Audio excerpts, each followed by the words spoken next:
6 months after human forces deployed to Tarvos III, the war was officially over. The Velkari Empire signed the peace treaty in a ceremony broadcast across the galaxy.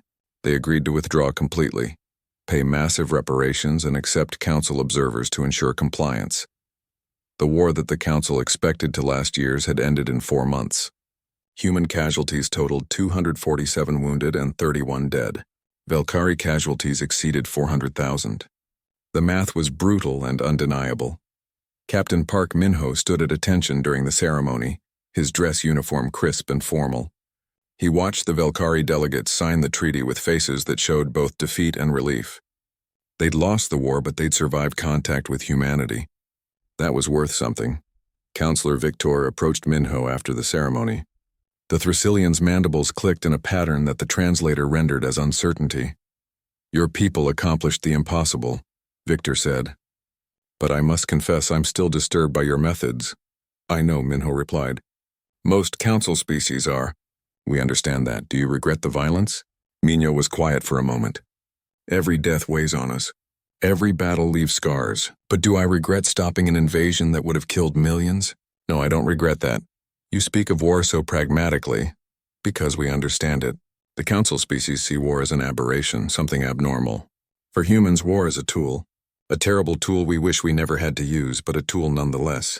And if we must use it, we use it well." The Council convened an emergency session to discuss humanity's role in galactic affairs. The chamber was packed with representatives from every member species. The question before them was simple but profound. What do we do about Earth? Some species wanted humanity expelled from the Council. "They're too dangerous," argued a delegate from the peaceful Luminari species. "They don't think like us. They don't value life the way we do." Throck surprisingly spoke in humanity's defense. The Velkari war leader stood before the Council and told the truth. "We Velkari conquered because we faced no real opposition. The Council's peacekeeping forces were no match for warriors. We thought we were invincible." He paused, his massive form still. "Then we met humans. They didn't just defeat us. They taught us what real warriors look like, what true military power means. They could have exterminated my species. They chose not to. That shows more restraint than we ever showed our enemies." The chamber erupted in debate. Arguments flew back and forth for hours. Finally, Ambassador Daehyun requested permission to speak. "I understand your fear," he began. "Humanity is different.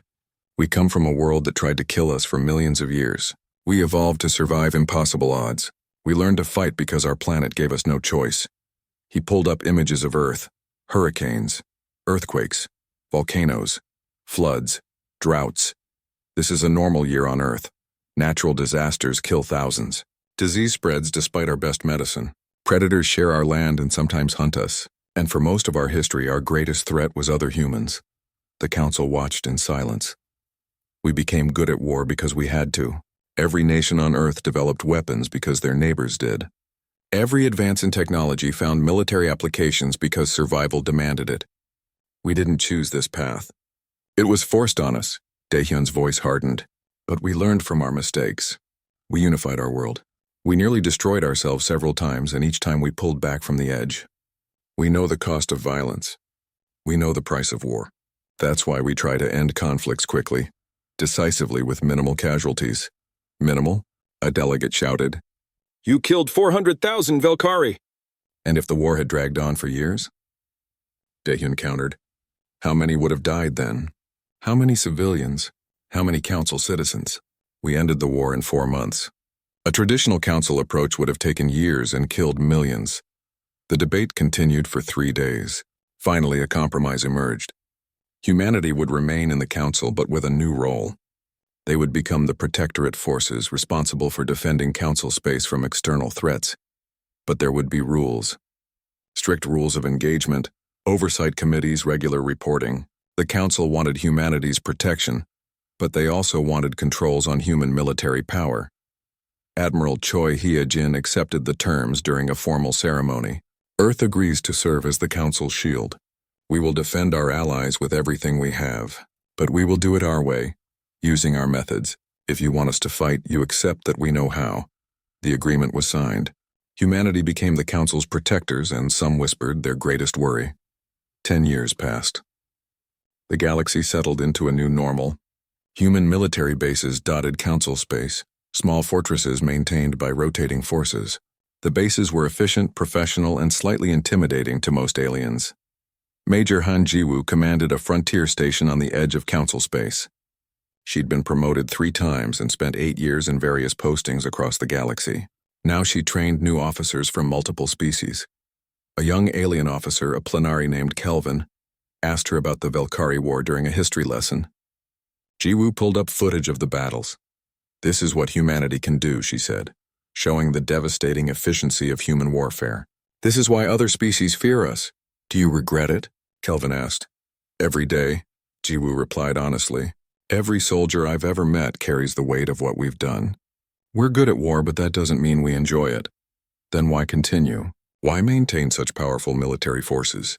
Jiwoo looked at the young Plenary. "Because the galaxy isn't safe. There are threats out there. Pirates, warlords, aggressive species that see weakness as an invitation. The Council learned that when the Velkari attacked, someone has to stand guard, but the cost is high. Every human in uniform knows that. We train for years. We learn our history. We understand what war does to people, to civilizations, to worlds, and we hope we never have to use what we know." "That seems contradictory." "It is," Jiwoo agreed. "We're walking contradictions. Peaceful people who are terrifyingly good at violence. We hate war but excel at it. We want peace but prepare for conflict. That's the human condition. We learn to be ready for the worst while hoping for the best." Lieutenant Kim Sora, now a colonel, commanded special operations training for Council forces. She taught alien soldiers human techniques for reconnaissance, infiltration, and direct action. Most of her students struggled with the intensity. "You push too hard," one student complained. "These training standards are impossible." "They're human standards," Sora replied, "and they're not impossible. Difficult, yes. But we expect our soldiers to perform under extreme stress because real combat is worse than any training. Why make it so hard? Because the alternative is death. Every technique I teach has been purchased with human blood. Some soldier, somewhere in history, died learning this lesson. I owe it to them to teach it correctly." The students didn't complain after that. Sergeant Yu Taijin, retired now, gave occasional lectures at military academies across Council space. He spoke about combined arms warfare, fire support coordination, and the importance of overwhelming firepower. "Some of you think humans are bloodthirsty," he told one class, "that we love war. You're wrong. We hate war. We've seen what it does. We've lost friends, family, entire generations to conflicts. That's exactly why we're so good at it. We want wars to end quickly." "By killing efficiently?" a student asked. "Yes," Taijin said bluntly. "A quick, decisive victory saves lives in the long run. Long wars, grinding conflicts, those kill more people. We learned that the hard way." On Earth, a memorial was dedicated to the 31 humans who died in the Velkari War. Their names were carved into black stone, along with every human soldier who had died in galactic service over the past decade. Admiral Hyjin, now elderly but still sharp, gave the dedication speech. Thousands attended, including many alien dignitaries who came to pay respects. "The galaxy calls us executioners," Hyjin said. "They're not entirely wrong. We end conflicts with brutal efficiency. We bring overwhelming force to every fight. We solve problems with violence when necessary." She paused, looking at the names on the wall. "But they forget something important. Executioners are made, not born. We became what we are because Earth demanded it, because survival required it, because 10,000 years of history taught us that the strong protect the weak, and sometimes strength means being willing to do terrible things." Her voice grew softer. "These 31 gave their lives protecting worlds not their own, defending people they'd never met. That's what humanity offers the galaxy. Not just our weapons or our tactics, but our willingness to stand between innocent beings and those who would harm them. We hope we never have to fight again, but if we must, we'll fight with everything we have, because that's what executioners do. We end threats quickly, decisively, so others can live in peace." The ceremony ended in silence. The names on the wall stood as testament to both humanity's capacity for violence and their willingness to use it in defense of others. In the years that followed, the galaxy learned to live with human presence. There were no more major wars. Pirates learned to avoid human patrols. Warlords reconsidered their ambitions. Aggressive species thought twice before starting conflicts. The human advance began on a cold morning with fog covering the valleys. Captain Minho's battalion, reinforced by 2 more divisions from Earth, moved out in 3 columns. They weren't defending anymore. They were hunting. The Valkyrie held 7 worlds in council space. Each one had military installations, supply depots, and command centers. The humans had spent 2 weeks gathering intelligence on every target. Now they would systematically destroy them all. Lieutenant Sora's reconnaissance teams moved ahead of the main force like invisible ghosts. They infiltrated enemy territory, marked targets, and disappeared before anyone knew they were there. The Valkyrie never saw them coming. At a major supply depot on the world called Haven's Rest, Valkyrie soldiers worked through the night loading ammunition and equipment. They felt safe. The council forces were far away, still licking their wounds from the last battle. There was no threat here. Then the depot exploded. Sora's team had planted charges on the main ammunition bunkers 3 days earlier. The explosion lit up the night sky like a small sun. Secondary explosions followed as fuel and weapons cooked off. The entire facility burned for 6 hours. Thousands of tons of supplies destroyed in minutes. The Valkyrie sent quick reaction forces to investigate. They found nothing but blast craters and burning wreckage. No sign of the attackers. No idea how it happened. They're ghosts, one Valkyrie officer reported. They strike from nowhere and vanish. Corporal Jiwoo's engineering teams followed behind the infantry advance, reshaping the battlefield to human advantage. When they found bridges, they destroyed them to prevent Valkyrie reinforcements. When they found roads, they mined them. When they found power plants, they shut them down. At a city called Redstone, Jiwoo's team hacked into the water treatment facility. They didn't poison the water. That would be a war crime. Instead, they shut down the pumps and treatment systems. Within 2 days, the Valkyrie garrison had no clean water. They surrendered rather than die of thirst. "You weaponized infrastructure," a council observer said, horrified. "Yes," Jiwoo replied. "It's more effective than killing everyone. Same result, fewer casualties." The observer didn't know whether to be impressed or disturbed. Sergeant Taijin's heavy weapons teams provided fire support for every advance. When Valkyrie forces tried to establish defensive positions, artillery destroyed them before human infantry even arrived. When enemy armor appeared, missiles found them from 5 kilometers away. The Valkyrie had good weapons and brave soldiers, but they'd never faced combined arms warfare executed by experts. The humans coordinated infantry, armor, artillery, and air support with perfect timing. Every element supported every other element. It's like fighting a machine, a surviving Valkyrie commander reported. You can't find a weak point. If you attack their infantry, artillery kills you. If you avoid the artillery, their armor finds you. If you hide from the armor, their scouts mark you for airstrikes. There's no gap in their coordination. The council observers documented everything. They watched humans clear cities with methodical precision. Buildings were searched room by room, floor by floor. Enemy soldiers were given one chance to surrender. If they refused, the humans used overwhelming force. But the council also noticed something strange. The humans destroyed military targets with ruthless efficiency, but they protected civilians carefully.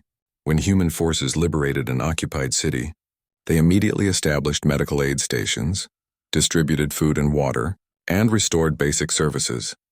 "You're conquering and helping at the same time," a plenary observer noted. Captain Minho shrugged. "We're here to stop the Valkyrie military, not hurt innocent people. The civilians didn't ask for this war.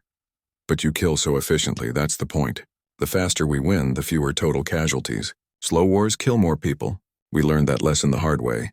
After 3 weeks of human operations, the Valkyrie Empire called for a ceasefire. Not with the Council. With humanity specifically. They wanted to negotiate directly with Earth's forces. Ambassador Daihyun arranged a meeting on neutral ground. Captain Minho attended, along with Admiral Hyejin via holographic link. The Valkyrie sent their war leader, a massive warrior named Throck who had commanded their forces for 20 years. Throck looked at the humans across the negotiating table. They were so small compared to his people, but size didn't matter anymore. He'd learned that. "You fight like demons," Throck said through the translator.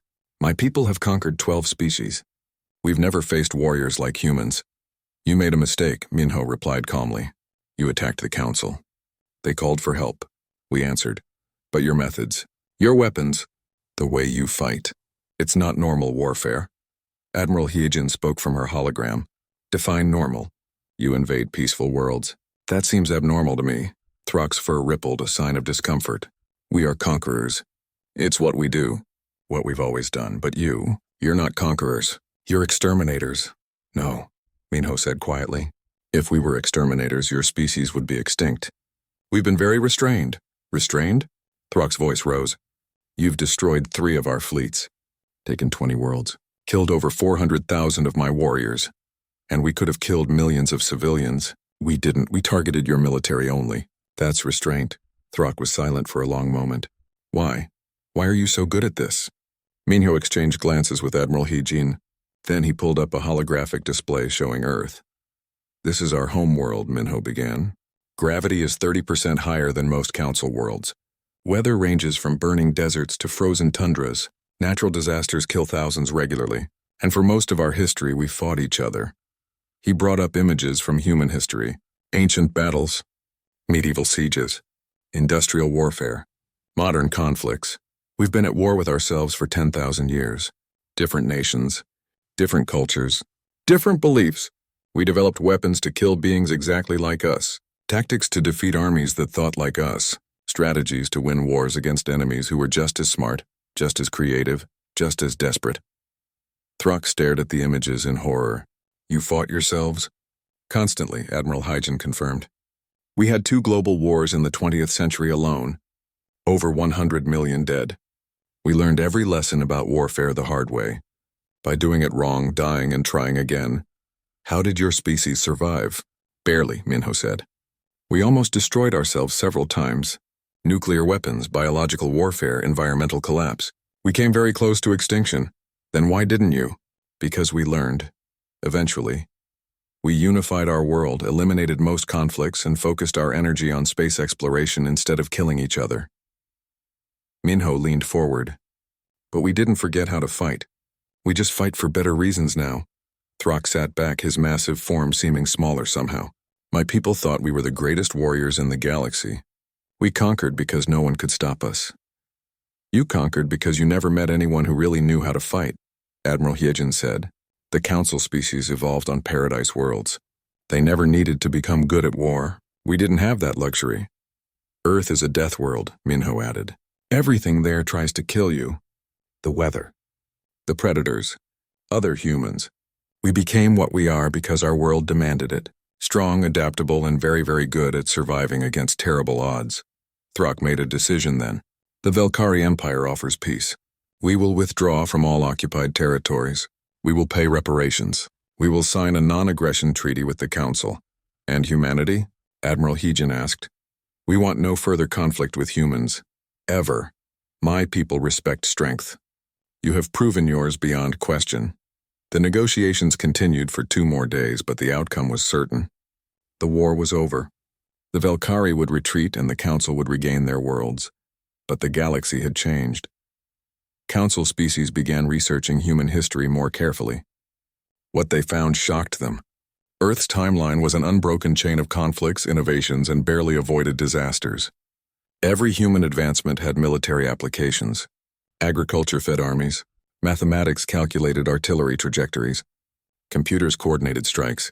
Medicine kept soldiers alive. The Council realized something terrifying. Humanity's entire civilization was optimized for warfare, even when they weren't fighting. It was built into their culture, their technology, their way of thinking. Lieutenant Sora gave a presentation to Council intelligence officers about human special operations. She explained techniques for infiltration, sabotage, assassination, and psychological warfare. The aliens listened in growing horror. We teach these skills to every special operations soldier, Sora said. Not because we want to use them, because we need to understand how to defend against them. How many humans are trained in these techniques? An officer asked. Special operations, maybe 200,000 currently active. But millions of veterans know the basics. The room went silent. Corporal Jiwoo spoke at a seminar about combat engineering. She described how to destroy infrastructure, clear minefields, build fortifications under fire, and conduct urban combat operations. You make destroying things sound simple, a plenary engineer said. It is simple once you understand the principles, Jiwoo replied. Humans have been tearing down and building up for millennia. We're good at both. 3 weeks passed on Tarvos III. The defensive line held, but tension grew between human and council forces. The aliens found human methods disturbing. The humans found council tactics frustrating. Captain Minho spent most of his time preventing arguments between the two groups. Then the Velkari decided to end the stalemate. Intelligence reports showed massive troop movements. The enemy was gathering 3 full battle groups, over 30,000 warriors. They would hit the defensive line with overwhelming force and break through to the capital city. Councillor Victor called an emergency meeting. His mandibles clicked constantly, a sign of stress. They outnumber us 3-1. We must prepare evacuation protocols. Or we could prepare a defense, Captain Minho said. Against those numbers? Impossible. Our doctrine requires withdrawal when facing superior forces. Your doctrine loses wars. The room went silent. Other council officers stared at the human captain with shock. No one spoke to Victor that way. Minho stood and walked to the tactical display. Give me operational command.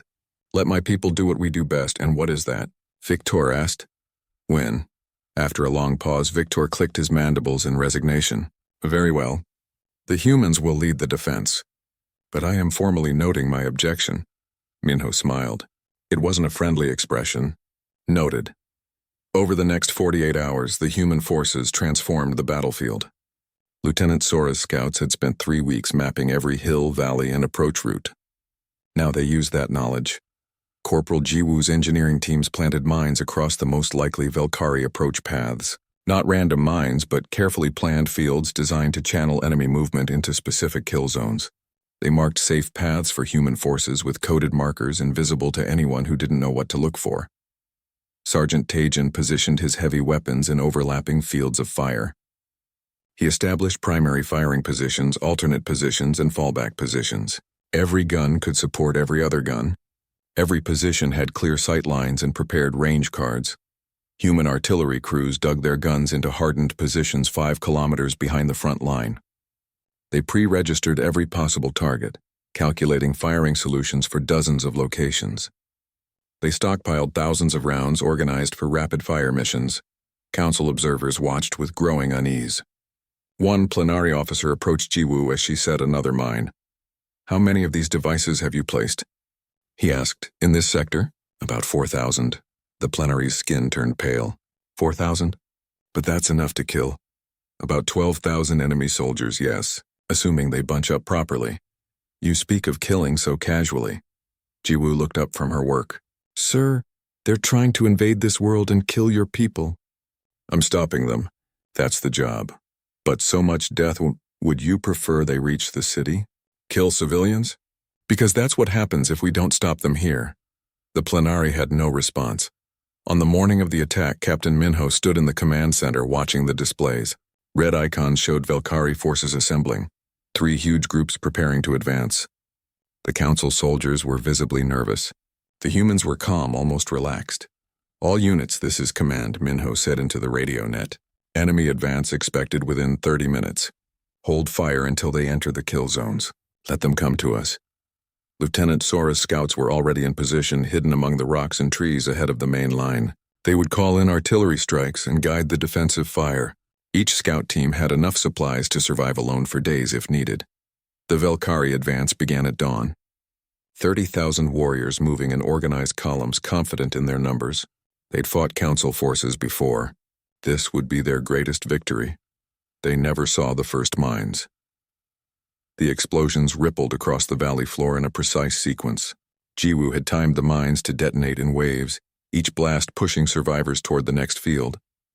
The Velkari columns broke apart in confusion, soldiers scattering in every direction, into the kill zones. Sora's scouts began calling in artillery. Fire mission, coordinates 773 by 429, enemy formation in the open. 8 kilometers behind the line, artillery crews fired in smooth coordination. Modern Earth artillery was terrifyingly accurate.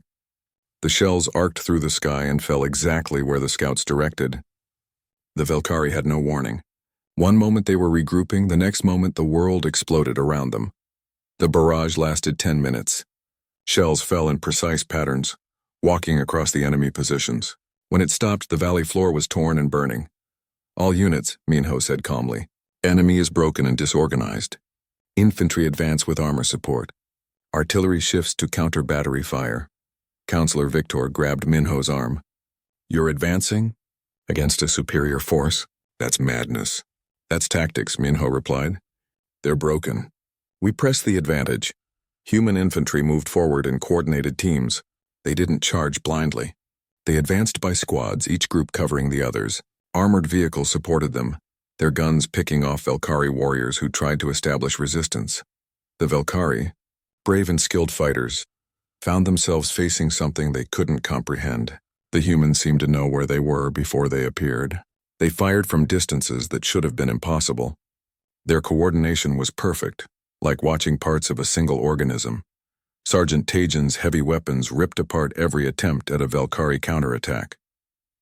When enemy forces tried to concentrate, artillery found them. When they dispersed, infantry hunted them down. The Velkhari were trapped between systematic destruction and complete chaos. The battle lasted 6 hours. When it ended, the Velkhari had lost 26,000 warriors. The survivors retreated in complete disorder, abandoning weapons and equipment. Human casualties: 12 wounded, none killed. The council officers walked through the battlefield in stunned silence. The scale of destruction was beyond anything they'd imagined. Velkhari bodies covered the valley floor. Equipment lay broken and burning. The humans had turned a defensive position into a slaughterhouse. One Plenari medic, a gentle being who had treated injuries for 30 years, sat down among the corpses and cried. "So many dead. So many. Corporal Jiwoo found him there an hour later. Sir, we need to clear the area. There might be unexploded ordnance." The Plenari looked at her with tear-filled eyes. "How can you be so calm? You killed thousands today." Jiwoo's expression hardened. "They came to kill us, to invade this world. We stopped them. That's war. But you're so young. How can someone your age be so comfortable with death?" "I'm not comfortable with it," Jiwoo said quietly. "But I'm good at it. Earth made sure of that." Counselor Victor formally complained to Ambassador Daehyun the next day. The message was direct and angry. "You sent us butchers, not soldiers.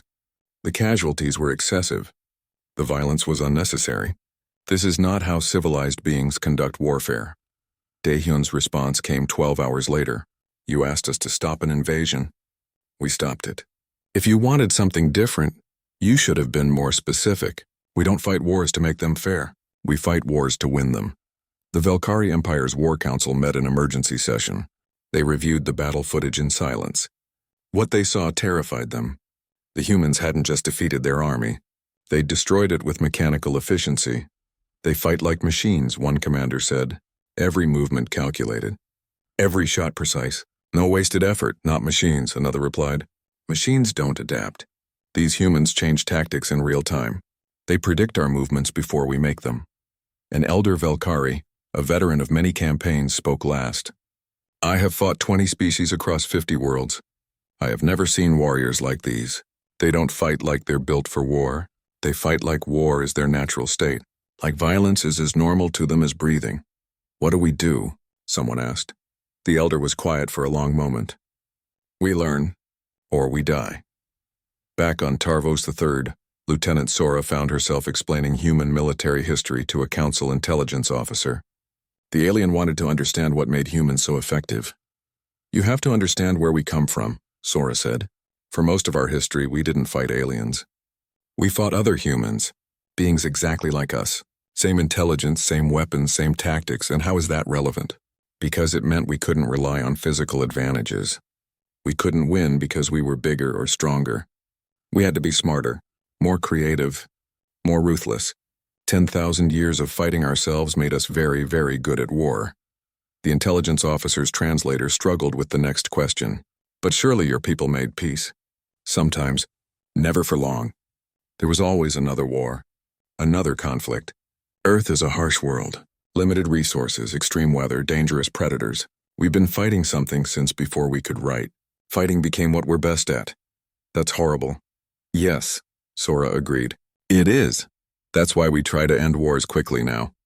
Because we know exactly how horrible war can be." That night, Admiral Heejin received the battle report from Captain Minho. She read it carefully, then sent a new message to her forces on Tarvos III. Rules of engagement are officially modified. You are no longer restricted to defensive operations. If you identify military targets, you are authorized to strike them. The human fleet arrived at Tarvos III on a Tuesday morning, local time. The garden world hung in space like a blue-green jewel, its 3 moons visible against the black. Council defensive positions orbited the planet in a loose ring, their ships painted in bright diplomatic colors. The human warships were different. Dark gray hulls covered in angular armor plates.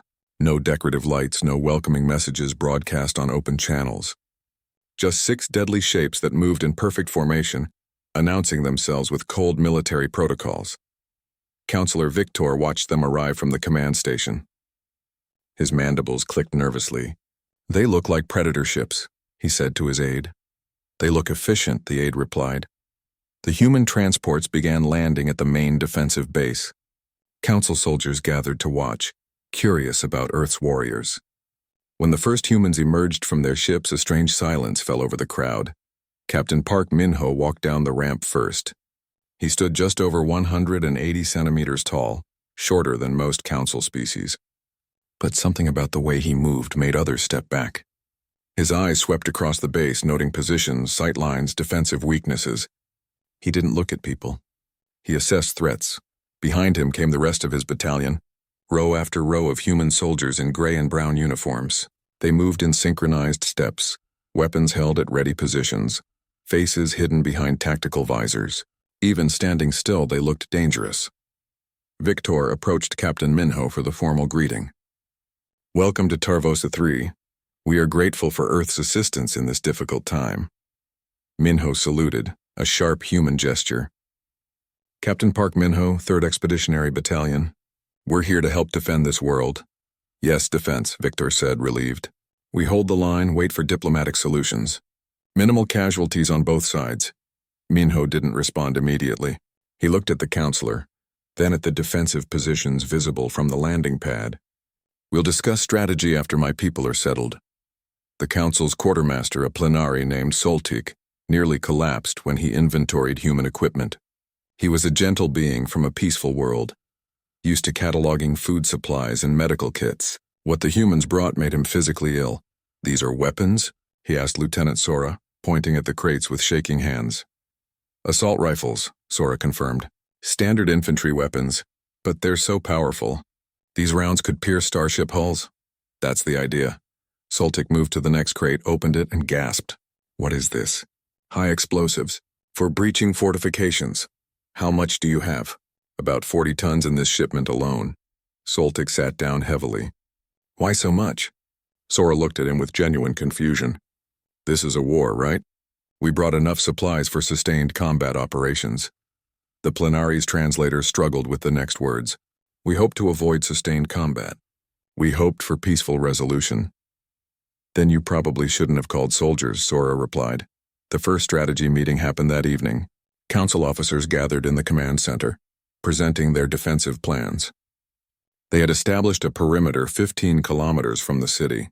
Static positions with clear fields of fire. Protocols for measured response to enemy probes. Captain Minho listened patiently.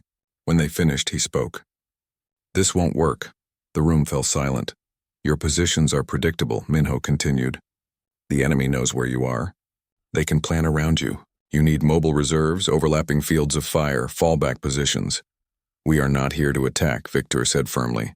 "We are here to defend, to protect the civilians and wait for peace negotiations."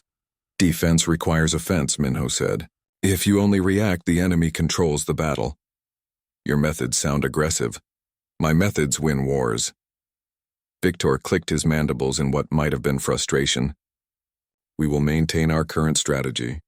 Your forces will integrate into our defensive line." Minho nodded slowly. He didn't argue. There would be time to prove his point later. That night, Lieutenant Sora took her reconnaissance team into the no-man's land between the council positions and the Velkari lines. She didn't ask permission. In her mind, gathering intelligence was standard operating procedure. Her team of 12 scouts moved through the darkness like ghosts. They wore adaptive camouflage that shifted colors to match their surroundings. Their weapons were silenced.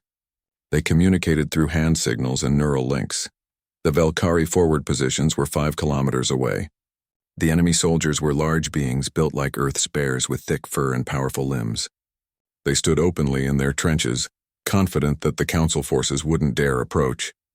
Sora's team infiltrated 3 separate Valkyrie positions, planted surveillance devices, mapped supply routes, and identified command posts. They captured detailed imagery of enemy equipment and troop movements. Then they withdrew without being detected. The entire operation took 4 hours. When Sora reported back to base at dawn, she found Victor waiting for her. His mandibles were clicking rapidly, a sign of extreme agitation. "You went into enemy territory without authorization." "Yes, sir," Sora replied. "We needed intelligence on enemy positions." "You could have been killed. You could have started a battle." Sora looked genuinely confused. "Sir, it was just basic reconnaissance. Low risk, high value. My team does this all the time." "Your definition of low risk is terrifying," Victor said. During breakfast, Corporal Han Jiwoo sat with some council soldiers. They were curious about the young human who looked barely old enough to be in the military. One of them, a tall being with blue skin, asked about her specialty. "Combat engineering," Jiwoo replied between bites. "You build things?" "Sometimes. Mostly I blow things up, or I build things that blow other things up." The alien soldiers looked uncomfortable. One asked about her training. "Standard Earth education," Jiwoo said. "Mathematics, physics, history, languages. Oh, and I studied military history as a hobby in university." "What period of history?" the blue-skinned soldier asked. 20th century conflicts mainly. The 2 world wars, regional conflicts, that era. "How many wars were there in Earth's 20th century?" Jiwoo thought for a moment. "Major ones? Maybe 50 or 60. If you count all the smaller conflicts, civil wars, insurgencies, probably over 200. The alien stared at her. "In 1 century, one whispered. "Yeah, we fought a lot. Still do, just less often now that we're unified."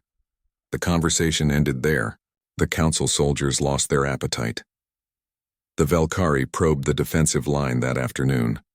It was a standard military tactic, sending a small force to test enemy response. They expected the usual council behavior: warning shots, defensive fire, maybe a brief exchange before both sides withdrew. They got something very different. Sergeant Taejin's heavy weapons section was positioned on the human part of the line. When the Valkyrie appeared at 800 meters, Taejin didn't hesitate. He'd already calculated firing solutions, established range markers, and prepared his guns.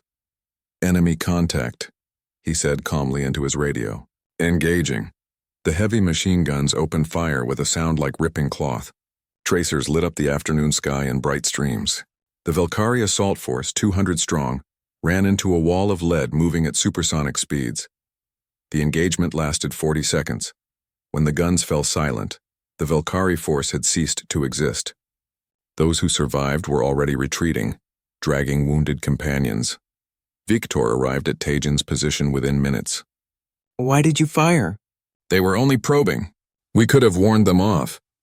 Taejin looked at the counselor with genuine confusion. "Sir, they were enemy combatants in weapons range. Of course we engaged. That's what soldiers do. But the casualties, yes sir, that's also what soldiers do." That night, Valkyrie commanders reviewed footage of the engagement. They played it over and over, trying to understand what they'd seen. The human fire had been impossibly accurate. Not suppressive fire meant to scare. Every round had been aimed to kill. These new aliens, one Valkyrie officer said slowly, "They don't shoot to miss.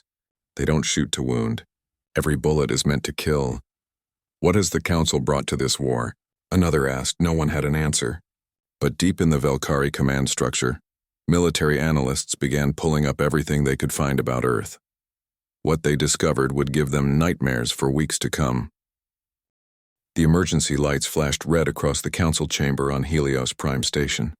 50 different species sat in their designated seats, watching the holographic display with growing fear. Another world had fallen. The Valkyrie Empire had taken 3 systems in 2 months and nothing could stop them. Ambassador Kang Daehyun sat quietly in the human section, watching the chaos unfold. His translator earpiece buzzed with dozens of panicked voices speaking at once. The mantis-like Thrasylian named Victor raised his clawed hands for silence. As the council's military coordinator, he looked more tired than Daehyun had ever seen him. "We need warriors," Victor said, his voice crackling through the translation system. "Our peacekeeping forces cannot handle this. The Velkari are trained for conquest. We are not." Daehyun understood the problem immediately. The Galactic Council had existed for thousands of years without major war. Their soldiers were more like police officers. They handled riots and pirates, not armies. Most council species came from easy worlds with light gravity and plenty of food. They had never needed to become good at killing. "How many soldiers do you need?" Daehyun asked. The chamber fell silent. All eyes turned to the human ambassador. Humanity had joined the council only 15 years ago. They were still newcomers, still strange to most species. 50,000 trained warriors, Victor replied. "To reinforce our defensive positions. We need beings who can hold a line against the Velkari assault." Daehyun nodded slowly. He knew what the council expected. They wanted guards, maybe some light infantry. People who could stand in a trench and look dangerous. They had no idea what they were actually asking for. "Earth will send a defensive contingent," Daehyun said. "We'll have them ready within 2 weeks." Victor's mandibles clicked in what might have been relief. Other council members seemed grateful. The herbivorous plenary representatives actually applauded.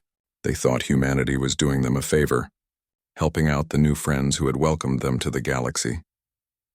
Daehyun left the council chamber and immediately sent an encrypted message to Earth. The transmission took several minutes to reach home, bouncing through quantum relays across space.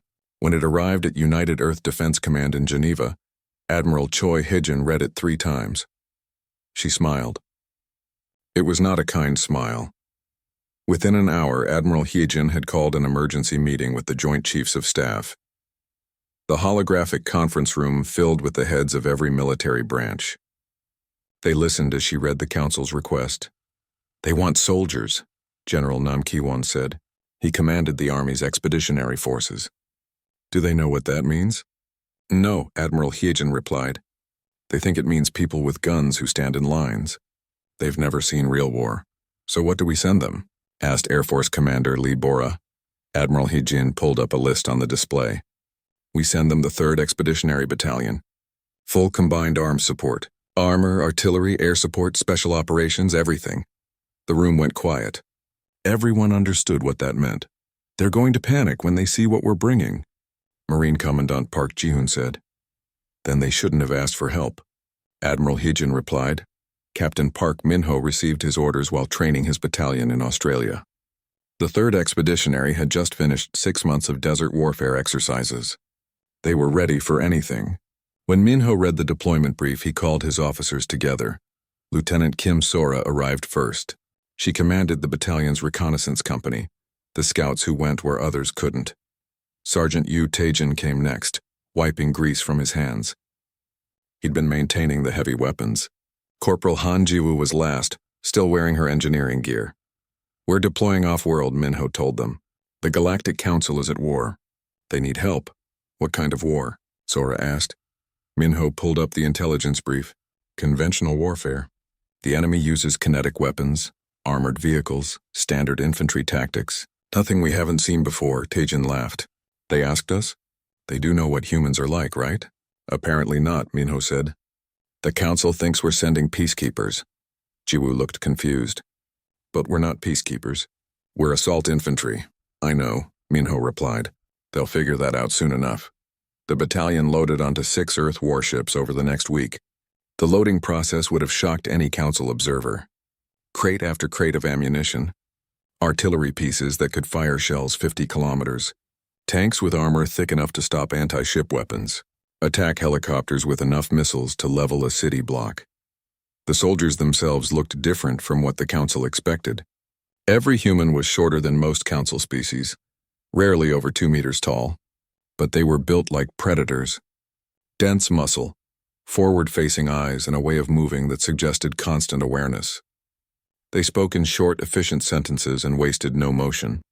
Lieutenant Sora walked through the troop bay, checking on her scouts. Each one carried enough equipment to survive alone for 2 weeks. Weapons, explosives, surveillance gear, and medical supplies. They could move silently, strike without warning, and disappear before anyone knew they were there. Think the aliens will like us? One scout asked. Probably not, Sora replied. But they asked for help. We're helping. Sergeant Tajin supervised the loading of his weapons section. Heavy machine guns that fired thousands of rounds per minute, shoulder-launched missiles, mortars, flamethrowers that the council would probably consider war crimes. Sir, are we allowed to use all this? A young private asked. Tajin grinned. Kid, if they didn't want us to use it, they shouldn't have asked Earth for soldiers. We don't do anything halfway. Corporal Ji-Woo checked her engineering equipment. Explosives for clearing obstacles. Tools for building fortifications. Bridging equipment. Mine-clearing gear. And enough landmines to turn a valley into a death trap. She thought about what her history professor had said at university. Humans have been at war for 10,000 years. We're not proud of it, but we're very, very good at it. Admiral Heejin inspected the fleet before departure. 6 ships, 15,000 soldiers, enough firepower to conquer a small planet. She knew the council would be horrified. They came from gentle worlds where violence was rare. They couldn't imagine what Earth had been like. She recorded a final message for the council. Counselor Victor, your requested forces are en route. They are our best soldiers, fully equipped and trained for defensive operations. Try not to be alarmed by their methods. Humans approach warfare differently than you might expect. As the fleet departed Earth, Captain Minho stood on the bridge of the lead ship, watching his home world shrink behind them. He knew what was coming. The council thought they were getting helpers, assistants, maybe some extra guards. They were getting executioners. The difference would become clear soon enough.